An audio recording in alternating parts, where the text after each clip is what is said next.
Hello everybody. Last time that we left off, I told you about Estovarta, the dragon men in the road. Now, the moment that we've reached is a pivotal moment in an entire world. They decided they would take control of the road, that they would become kings and queens themselves, even if it took 1,000 years. It did not take 1,000 years. Well, where Estovarta had planned on using the humans, which she still did, for her personal needs, because there were humans on the edges of elven civilization, and at times it was hard, and she planned on helping these people, being the kind, benevolent elf. But that was her plan. Now, fortunately with Draco, who turned into quite a proficient warrior, they decided to take control of the road.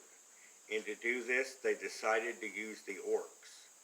The orcs were a violent, brutish, ruddy-skinned creature. A savage, one and all. They had a tribal organization, but the Dragon Kings would quickly fix that.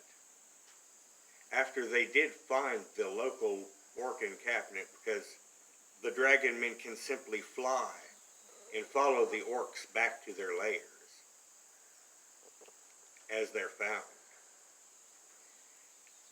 They went to the local orc, and Draco did demand his service, which of course the orc immediately drew his weapon, and then Draco immediately burned his face off.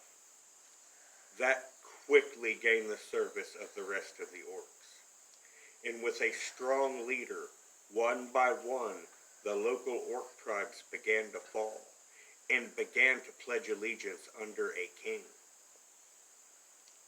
They began to loot the road and the caravans, and they started to defeat the elven guards, because as the elven guards of the road would see the orcs, they would go at them confidently again, not to see that the dragon men were flying around the back and would come at them from behind, attacking them with those breath weapons, and Nightshade, being completely black with a black poisonous gas, was the most deadly to the elves.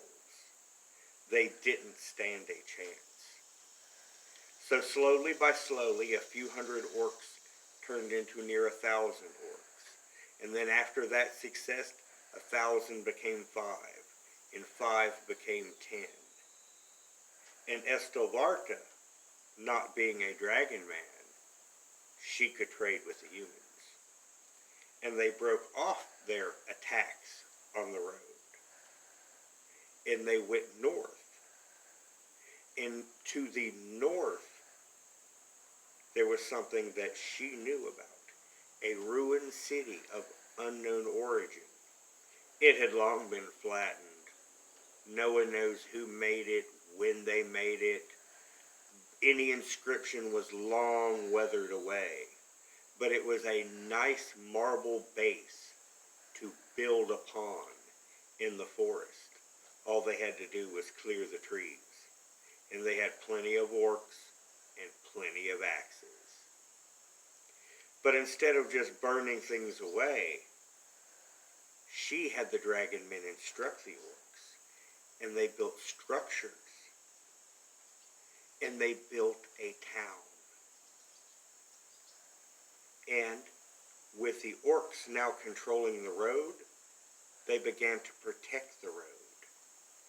And then they began to tax the road at half what the orcs could have gotten in tax for the road compared to what the elves were getting. They could have took it all, but no one would have come. They could have took as much as the elves had, but the humans at some point would probably decide to take the road themselves. But if they could protect the road and do it for half, the humans would be happy. The humans would bring supplies. And using that tax and protecting the road and keeping the elves away from the road, they were able to create a corridor and fortresses across the road and cement their control of it. And with that wealth, with that needed power, they began to build the Dragon City. And the orcs, after building many of the habitations, were not allowed in Dragon City. They brought in human merchants and others to exploit the resources of the forest. So they were shipping out logs. They were bringing wealth because the elves would not let the humans log the great forest.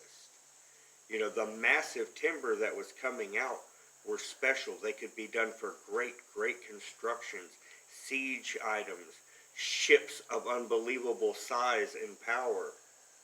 And both empires wanted to make these ships because they both lived off of trade and they wanted to reach the other continents.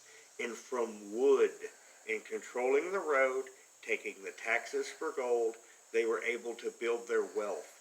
And this drew men. And this is what Estelvarta wanted. And she trained many, many mages in the early years. And she gained her apprentice, which I will talk of probably in my next video.